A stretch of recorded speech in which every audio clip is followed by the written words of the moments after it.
हम सभी का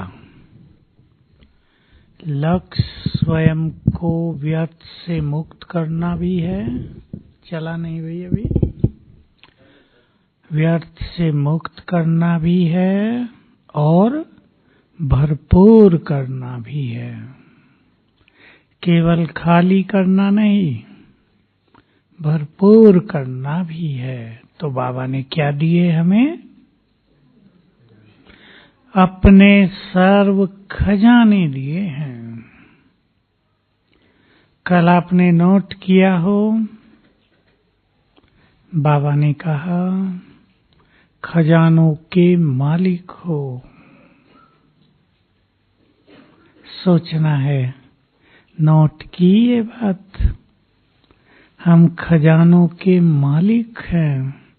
जैसे किसी राजा का राजकुमार, उसे ये सोचना नहीं पड़ता है राज मेरा है या जो खजाना है वो मेरा है। बने होंगे ना आप भी राजकुमार राजकुमारी? सोचा था तब कुछ? खोल दो भाई, कोई आए हैं। सोचा था तब कुछ? जो राज का है वो सब मेरा है। ये नेचुरल फीलिंग रही। तो अब हम सभी को क्या रहे? बोलो बोलो, थोड़ा हिस्सा लो चर्चा में। क्या रहे हमें? जो कुछ बाबा का है वो मेरा है। ये अधिकार की फीलिंग। पहले किस पे अधिकार? बाबा पर। बहुत बड़ी चीज है। जब बाबा खजाने बता रहे थे और ज्ञान योग धारणा 3 चीजें कही, तो मुझे ख्याल में आया सबसे बड़ा खजाना तो स्वयं भगवान है हमारे लिए। और वो खजाना मिल गया तो जब वही आ गया तो उसका सब माल हमारा। हाँ भाई, पीछे ना छुपो, जरा आगे कर, नहीं तो पीछे वाले वहीं बैठेंगे। पीछे अगर 1 इंच जगह है वहीं बैठेंगे, बिल्कुल आगे आ जाओ। देखो बहने, पीछे तो खिसकती, आगे नहीं आती। और तुम्हें सबसे ज्यादा ठंड लग रही? अभी तो बढ़ेगी, यहाँ इतनी नहीं है। दिल्ली से तो कम ही होगी।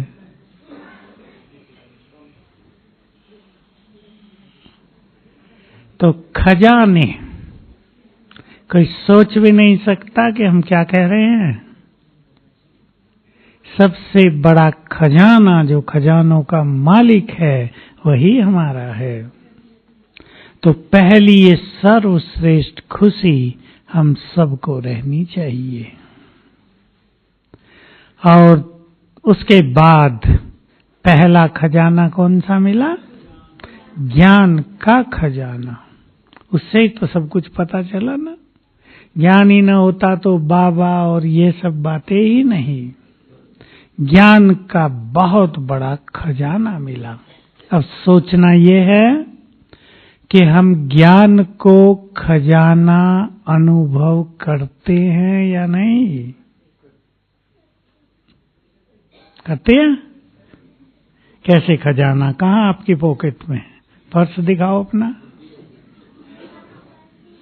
पर्स नहीं रखती? नहीं, बुद्धि है तुम्हारे पास, बुद्धि। सारे खजाने बुद्धि में भर रहे हैं। तो ज्ञान का खजाना, एक एक बात खजाने की है ना। एक अनुभव याद आ गया, अभी आया। एक व्यक्ति सुसाइड करने जा रहा है, पहुंच गया है कूदने के लिए नदी में। अब मरना सहज काम तो नहीं होता, अब डर लग रहा है।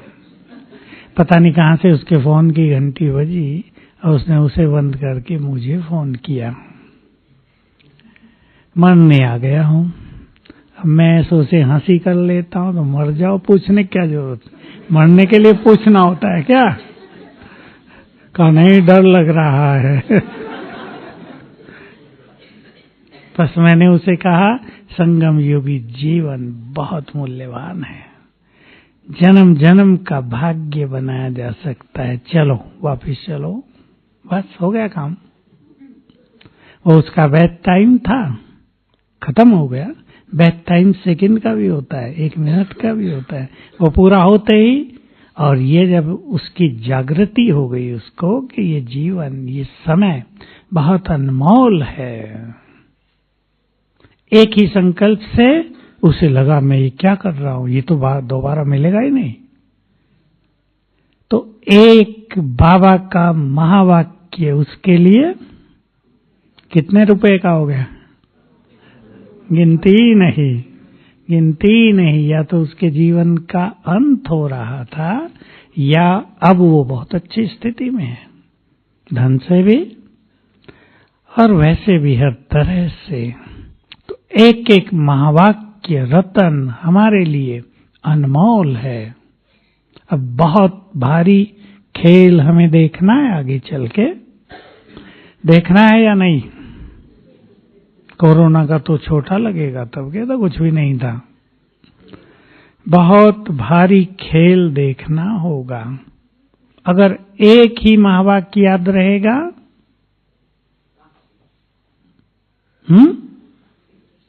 हाँ, साक्षी दृष्टा की बात तो है ही कि अब सब आत्माओं को वापिस चलना है, तो हम साक्षी हो जाएंगे और चलना ही है, हम जाना चाहें न चाहें ले जाएगा, तो मन हल्का हो जाएगा। तो एक महावाक्य जीवन में सुख शांति लाने वाला हो जाएगा। एक व्यक्ति है, ये प्रैक्टिकल बातें हैं, बिजनेस में बड़ा लॉस हो जाता है, उसे बाबा की बात याद आती है, सब कुछ कल्याणकारी है, कुछ और देना होगा बाबा को, वो हल्का हो जाता है। नहीं तो दूसरों के हाल क्या होते हैं? रात को नींद नहीं आ रही, परेशान हो रहे हैं, मेहनत से कमाया था सब चला गया। एक एक ज्ञान का रतन जीवन देने वाला है, इसलिए इसको बहुत बड़ा खजाना मानते हुए क्या करेंगे? खजानों की क्या की जाती है? संभाल की जाती है, सुरक्षा की जाती है। हमारे ज्ञान के रतन व्यर्थ चिंतन से नष्ट न हो जाएं, विस्मृत न हो जाएं। भंडार मिला है ज्ञान का, वो भूल न जाए, ये बहुत याद रखना है। दूसरा एक खजाना जिसका वर्णन किया बाबा ने कल, खुशी पर हम लास्ट में लेंगे। ज्ञान योग धारणा तो कहा ही, संगम युग का श्रेष्ठ समय। अब सोचने की बात है और सभी जानते हैं संगम युग पर कौन हमारे सामने है, जिससे मिलने की हमने युगों से राह देखी थी। न जाने क्या क्या कहा था उसे, अब वो सब कुछ देने आ गया है। अनमोल समय अगर ऐसे वैसे जा रहा हो, ऐसे वैसे माना बोलो, पहले भाई बताएंगे। पर चिंतन, पर दर्शन, और थोड़ी बात आगे बढ़ाओ, साधारणता में और आगे बढ़ो। नहीं, व्यर्थ किस किस तरह का? मोबाइल में, ठीक है, आलस अलबेलीपन में। और भाइयों से मैंने क्या पूछा? कई लोग अपने काम धंधों में भी स्वयं को ज्यादा उलझा देते हैं। इस सुंदर समय पर स्वयं को कहीं भी उलझाना नहीं है। सभी इस भट्टी में, कौन कौन भट्टी वाले बैठे, हाथ उठाना जरा। भट्टी में चिंतन करना, लिख लो क्या चिंतन करना आपको।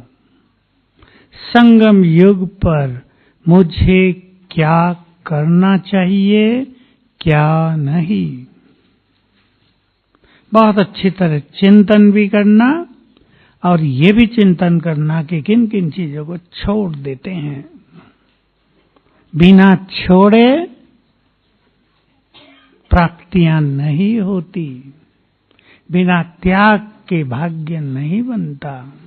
इसलिए कुछ चीजें जो बेकार की हैं जीवन में, जिनसे कुछ मिलना नहीं है, मनुष्य उनको पकड़े बैठा रहता, उलझता रहता है, उन्हें छोड़ देना है। अब माताओं की कहानी सुना दो। मेरे पास सच्ची कहानियां हैं, बनावटी नहीं।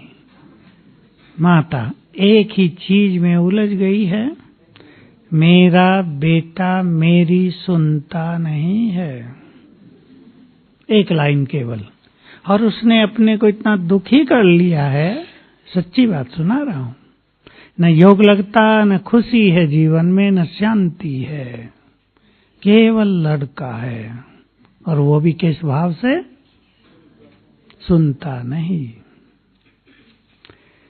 मैंने उसे इतना ही सिखाया कि तुम सुनाओ नहीं। मैंने पूछा हो सकता है, सोचने लगी।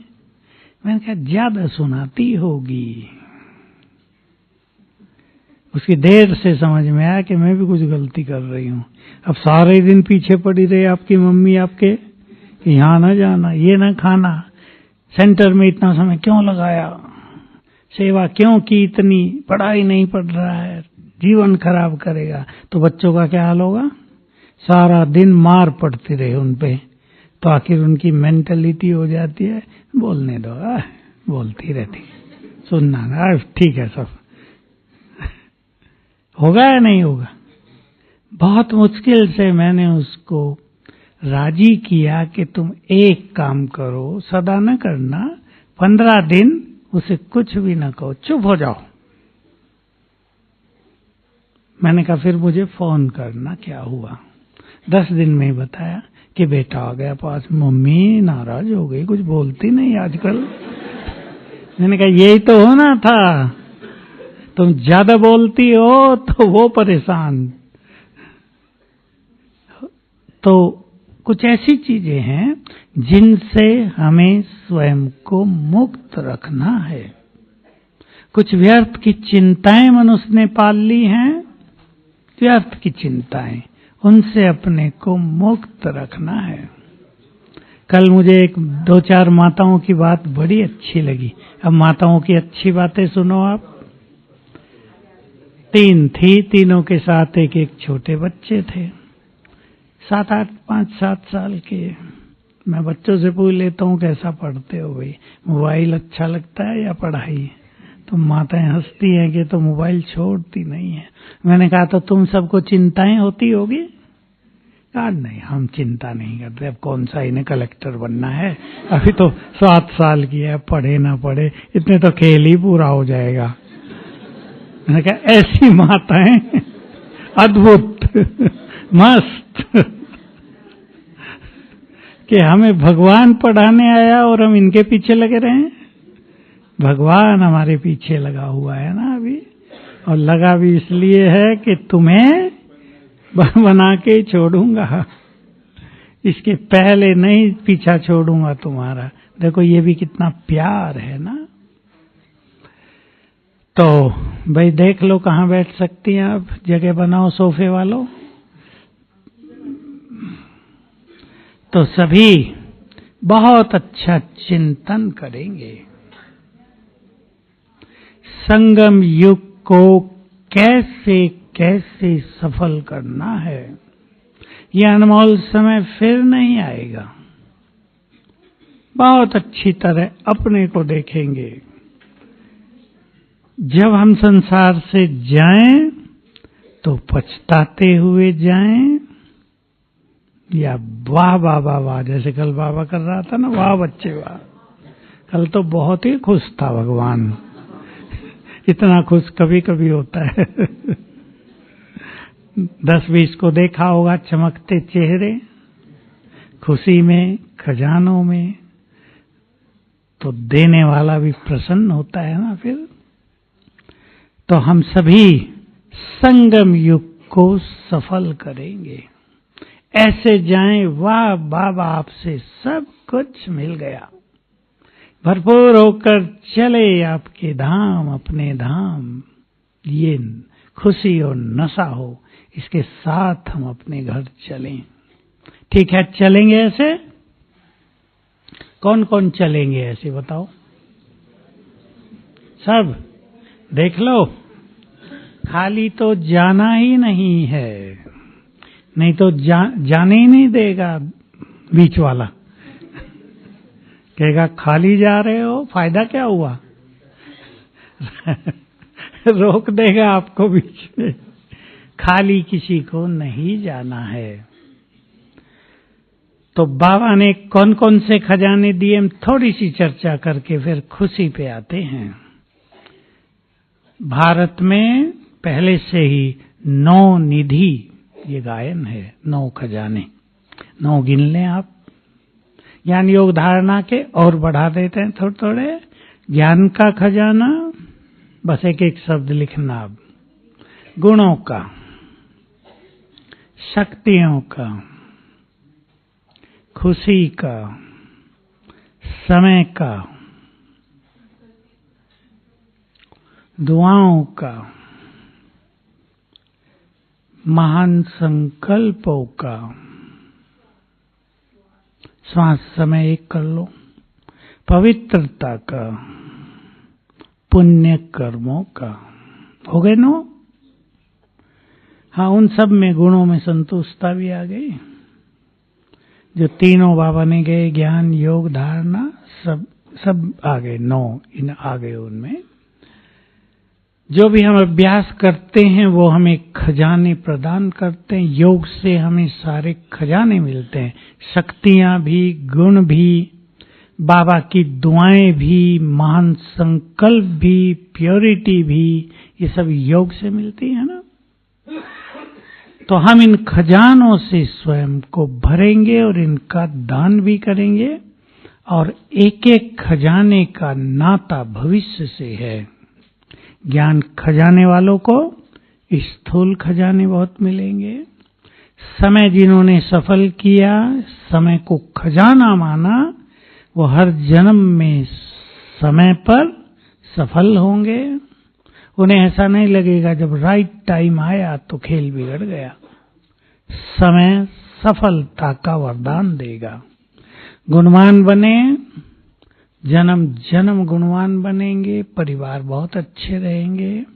शक्ति प्राप्त की, आज भी बाबा की मुरली में था, तुम बहुत बलवान बनते हो, और जो बलवान बनेंगे वही राज करेंगे। बलवान शक्तिशाली ही तो राजा बनते हैं। तो जो शक्ति, उन्हें सत्ता। शक्तिशाली आत्माओं को मिलेगी सत्ता। दुआओं से भरपूर होंगे, जन्म जन्म हमारी मूर्तियों से भी सबको दुआएं मिलेंगी। पवित्रता की शक्ति फुल जमा करेंगे तो जन्म जन्म पुण्य आत्मा, पूज्य आत्मा की दृष्टि से लोग देखेंगे। और पुण्य कर्म अब आदत पड़ गई तो जन्म जन्म भी हम पुण्य करेंगे, द्वापुर से भी। तो बहुत गहरा नाता है इनका हमारे भावी संस्कारों से भी। देखो बाबा एक चीज कहा करते हैं, भारत में ही दान पुण्य की प्रथा ज्यादा है, और जगह है ही नहीं, ये हिंदू धर्म में ही रही है। बाबा भी आकर यही सब कुछ देता है ना, तो हम सब में भी संस्कार डाल दिए उसने देने के। जितना देंगे, बोलो, जितना देंगी पीछे वाली माताएं, बोलो जरा, पीछे वाले चुप हैं, बढ़ेगा ना हर चीज। इसलिए भक्ति में एक रस्म पड़ गई, आपने देखा होगा, जिस चीज की जीवन में कमी पड़ रही हो उसका दान कराते हैं ब्राह्मण लोग। भाई इसका ही दान कर दो, इसके भंडारे भर जाएंगे आपके। होता रहा है, तभी तो प्रथाएं चली, अगर वो न होती तो प्रथाएं चलती नहीं। क्या करना है? खुश, बोलो, खुश रहना है। हाँ, मैं खुशी बांटने को बाबा के दूसरे शब्द कहूं, खुश करना है, जो थोड़ा कठिन काम है आजकल, क्योंकि ये बांटने की चीज ऐसी तो नहीं ना कि अनाज है और बांट दो। पहले तो खुशी के भंडारे स्वयं के भरपूर रहें। कैसे मिलती है खुशी? अब सूक्ष्म और स्थूल दोनों तरीकों को देखो। कैसे मिलती है खुशी? मैं आपको विचार मथन करने से। कैसे मिलती है खुशी? मनसा सेवा से, दान देने से, यज्ञ सेवा से। बहुत माताएं यज्ञ सेवा वाली बैठी है ना, यज्ञ सेवा से बहुत खुशी मिलती है। भले ही काम आपको झाड़ू लगाने का मिल जाए, लेकिन जब झाड़ू लगा के पूरा करेंगे बड़ा मजा होगा, चेहरा अलग होगा। होता है नहीं? हमें भी याद है, हम सेंटर में थे छोटे तो सफाई करते थे ना, वाह, कूदते हुए बाहर आते थे। बहुत खुशी देने से, यज्ञ सेवा करने से, और भी बहुत चीजें हैं। दूसरों को हमने सहयोग दिया, किसी प्यासे को हमने पानी पिला दिया, किसी जरूरतमंद की हमने मदद कर दी, बहुत खुशी होती है। सूक्ष्म खुशी है, और हमारी जो सूक्ष्म खुशी है वो हमारी शक्ति में बदल जाती है। ये ध्यान रखेंगे आप। मैं ये बात तब सिखाया करता था जब अव्यक्त बाबा आते थे, तो हम देखते थे कि बहुत आनंद का माहौल रहा, कभी बहुत गहरी शांति का माहौल रहा। तो लोग जब बाहर निकलते थे, वाह वाह वाह, मजा आ गया, ये हो गया, वो हो गया, खाने पे वही चर्चा, और सब बहुत ज्यादा चर्चा, और सवेरे उठे सो के तो फिर वैसे ही जैसे थे। चलो भाई, अब घूमने चलना है, अब घर वापस जाना है, रिजर्वेशन हुई या नहीं हुई, उसमें चालू हो गया।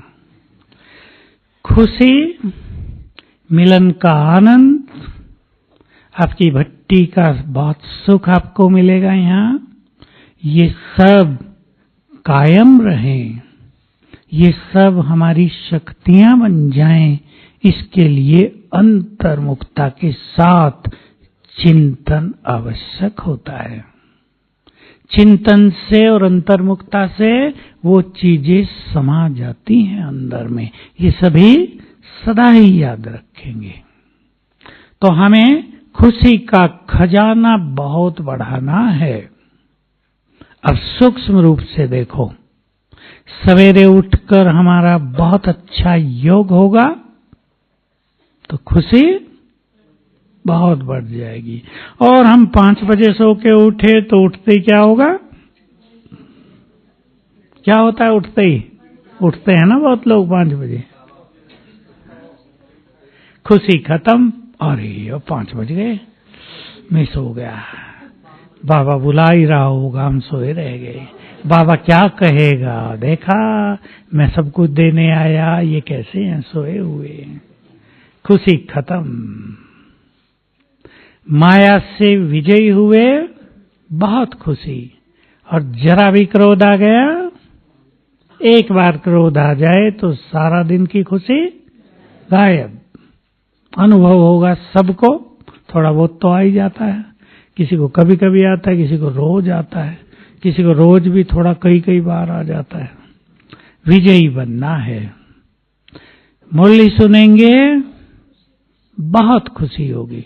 खुशी का ही बहुत सूक्ष्म रूप है आनंद।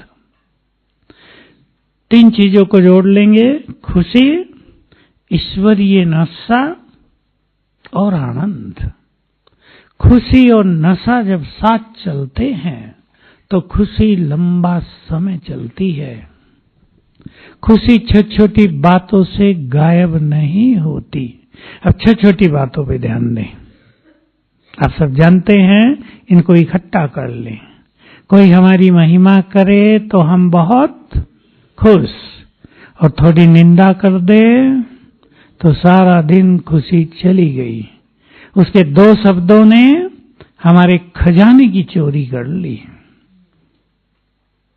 2 शब्द केवल, तुम अच्छे नहीं हो, वो कह के चला गया, खुश हो गया, मैंने काम कर दिया आज अपना। और इधर कहाँ काम हो गया पूरा, खुशी गायब सारा दिन। क्यों कहा उसने, आने दो उसे मेरे से, मौका मिलने दो, बदला लूंगी उससे। चालू हो गया चिंतन, बहुत सुंदर। खुशी गुम, किन की नहीं गुम होगी,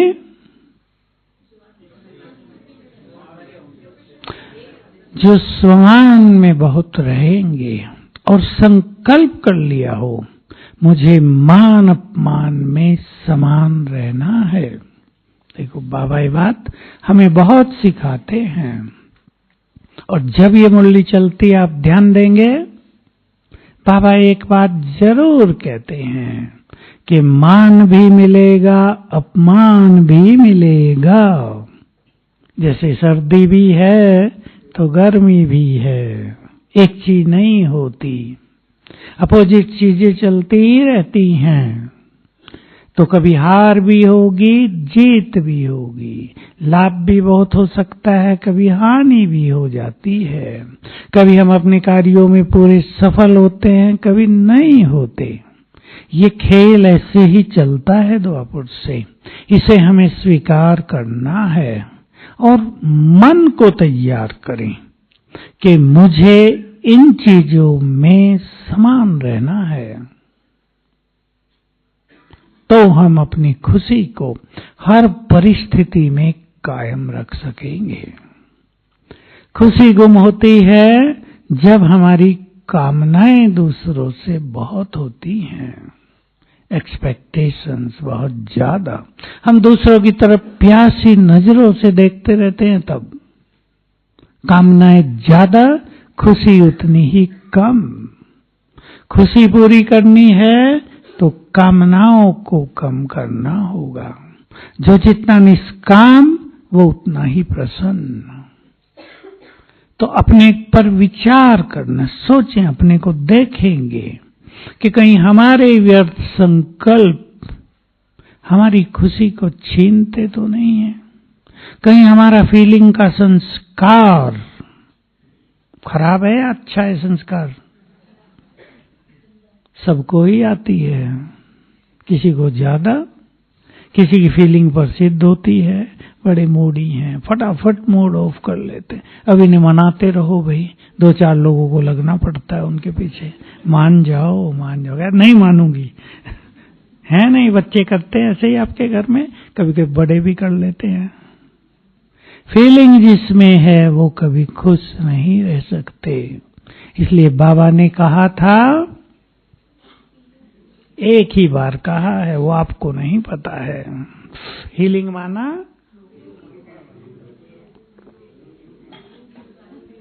नहीं पता आपको, मैंने कह दिया ना। फीलिंग, हाँ वो जानते हैं, उन्होंने सुना है। फीलिंग माना आदि मृत्यु। कैसा होता है फीलिंग वाला मनुष्य? मरा हुआ, न खाने की इच्छा, न किसी प्यार, सबको कंप्लेंट की नजर से देखेंगे। ये सब ऐसे हैं, मुझे तंग करते हैं, मुझे खुश नहीं देखना चाहते। हम न देखना चाहो पर तुम खुश रहो तो कोई क्या करेगा? कई बहुत खुश रहने वाले, तुम गाली देते रहो, हम तो डांस करेंगे। भगवान मिल गए, अब तुम्हारी गाली हमारे अंदर नहीं जा सकती। अपने मन को, अपने नेचर को थोड़ा ऐसा ओपन करना है, खोल दो कि छोटी छोटी कामनाएं न हो जीवन में। भोजन यही मिले तो हम बहुत प्रसन्न रहें, ऐसा वैसा मिल गया तो हमें खुशी नहीं, खाने में मजा नहीं। हमें ये अनुभव बहुत रहते हैं ना, बाहर जाते हैं, कहीं कहीं का भोजन तो खाया ही नहीं जाता, फिर भी सेवा वहां करनी होती है, तो करनी ही होती है ना। हम सोचते हैं हम भोजन खाने थोड़ा ही आए, यहाँ 2 दिन आए हैं, कुछ करने आए हैं। तो एक संकल्प से ही मन शांत रहता है। अपने पास ऐसे सुंदर संकल्प सभी रखेंगे जो हमें खुशी प्रदान करें। अब मुरलियों से सभी खुशी और नशे की बहुत सारी पॉइंट्स निकाल लेना, रोज की मुरली से अलग से लिखना। एक दिन जरूरत नहीं, आप भले ही 6 मास में इकट्ठी करो। बहुत अच्छी नशे की बातें आती हैं, जैसे आज कहा ना, तुम बहुत बलवान बनते हो। पीछे ऐसे ही मुरली में कहा था, तुम इस धरा के चेतन सितारे हो, तुम सितारों से भी महाबलवान हो। मुझे ये बात अब भूलेगी नहीं जिस दिन से सुनी है। सितारे माने ग्रह, तुम ग्रहों से भी महाबलवान हो। सोच लो, ये छोटी बात नहीं है। ग्रहों का असर तो सब पर पड़ जाता है, पर हम उनसे अधिक पावरफुल हैं। यदि हम इस स्मृति में रहेंगे, मास्टर ऑलमाइटी अथॉरिटी हैं, तो उनका प्रभाव कम से कम रहेगा। जो नष्ट करने वाला प्रभाव कभी आता है वो नहीं होगा, हम सुरक्षित रहेंगे। इसलिए हमारा सबसे बड़ा टाइटल, सबसे बड़ा स्वमान यही है। कौन सा? मैं मास्टर सर्वशक्तिवान हूं, माना मोस्ट पावरफुल। कई लोग इसका अर्थ भी नहीं समझते। मोस्ट पावरफुल, महाबलवान। हमारे मन में अथाह शक्ति आ गई है, ये मन की शक्ति है। तो हम सभी अपनी खुशी के खुद मालिक बने। कोई हमें चाहे तो खुश कर दे और चाहे तो खुशी छीन ले, इस पे चिंतन करके बाहर निकलना। इससे अपने अपने घरों में देख लेना, कौन सी बात खुशी छीनती है, किसके कौन से शब्द हमारी खुशी पर आघात करते हैं, किसका कैसा व्यवहार हमें खुश नहीं रहने देता। सबकी अलग अलग बातें हैं। किसी को चिंताएं ज्यादा, किसी का काम ज्यादा, किसी पे दबाव ज्यादा, किसी को टेंशन ज्यादा, अलग अलग बातें हैं सबकी। अब है बात खुश करने की, जो थोड़ा भारी काम है। खुश रहने से भी थोड़ा भारी है। किसी ने प्रतिज्ञा की हो, तुम मुझे खुश नहीं कर सकते, करके दिखाओ, तो क्या करेंगे आप? कसम खा ली हो। ऐसे लोग मिलते हैं कभी कभी। फिर भी अपनी शुभ भावनाओं से सबको बदलना, ये बहुत बड़ी धारणा बाबा ने दी है। कैसे भी लोग तुम्हें मिलें और तुम्हारे परिवार में, तुम्हारे फ्रेंड सर्किल में हों, अगर तुम्हारी भावनाएं न बदलें तो वो अवश्य बदल जाएंगे। सब भावनाओं में बहुत बड़ी पावर है। आ रही है मुरली, बहुत बड़ी पावर। ये हमें भी खुशी प्रदान करेगी और दूसरों को भी प्रसन्न करेगी। लेकिन सभी अपने अपने घरों में खुशी का माहौल बनाएं। मैं एक कहानी सुनाया करता था, आज मुझे बहुत दिन के बाद याद आई। खुशी का माहौल बनाने की। खुशी एप्रिसिएशन से, प्रशंसा से बहुत मिलती है। किसी के घर में बहू आई, बहू थोड़ी तेज थी, आधुनिक। उसने देखा सास मेरे से भी तेज है, अब इसके साथ जीना तो बहुत मुश्किल होगा, इसे खत्म करूं। घर पहुंची, उसका अंकिल तांत्रिक था, कहा मुझे जहर की पुड़िया चाहिए। क्या करेगी? सास को। अब वो समझ गया, उन्हें समझाया कि मार देगी तो पुलिस पकड़ ले जाएगी, तुम भी मरेगी। मैं तुम्हें स्लो पॉइजन देता हूं, धीमा जहर। तुम थोड़ा थोड़ा भोजन में डालना, उसे पता नहीं चलेगा और 6 मास में वो मर जाएगी, किसी को शक नहीं होगा। कहा ये अच्छी बात बताई अंकिल आपने। लेकिन ये जहर काम तब करेगा तुम्हें रोज उसकी महिमा करनी पड़ेगी। इसमें क्या जाता है मेरा, रोज महिमा करूंगी, बस मरनी चाहिए बुढ़िया। ठीक है, मर जाएगी, रोज महिमा करना। अब गई, सब लोग मिलने आते ही हैं, महिमा शुरू की। मेरी सास तो मुझे बहुत प्यार करती है, इसके पास आके तो मैं अपनी माँ को भी भूल गई, मुझे सवेरे चाय दे के तो उठाती है, बहुत कम काम कराती है, मैं तो स्वर्ग में आ गई। ऐसी सास तो सबको मिले। महिमा के फूल बांधने लगी। सास ने 2-3 दिन देखा, बहू तो बदल आई घर जाके, उसने भी महिमा शुरू कर दी। बहू तो देवी आई है हमारे घर में, तो लक्ष्मी आई है, मेरे पैर दबाती है, मुझे कुछ काम नहीं करने देती, हमारा घर तो आनंद से भर गया है। बहुत दहेज लाई तो नहीं थी, पर महिमा शुरू की। अब दोनों एक दूसरे की महिमा कर रहे हैं। 3 मास बीत गए। अब बहू ने देखा सास तो बहुत अच्छी हो गई, इसको मारना तो पाप हो जाएगा। फिर अंकिल के पास पहुंची, अंकिल हंसने लगे। कहा, अंकिल सास तो बहुत अच्छी हो गई, अब मैंने 3 मास जहर खिलाया है, उसका प्रभाव उतर जाए ऐसी विधि बताओ, मैं उसे मारना नहीं चाहती।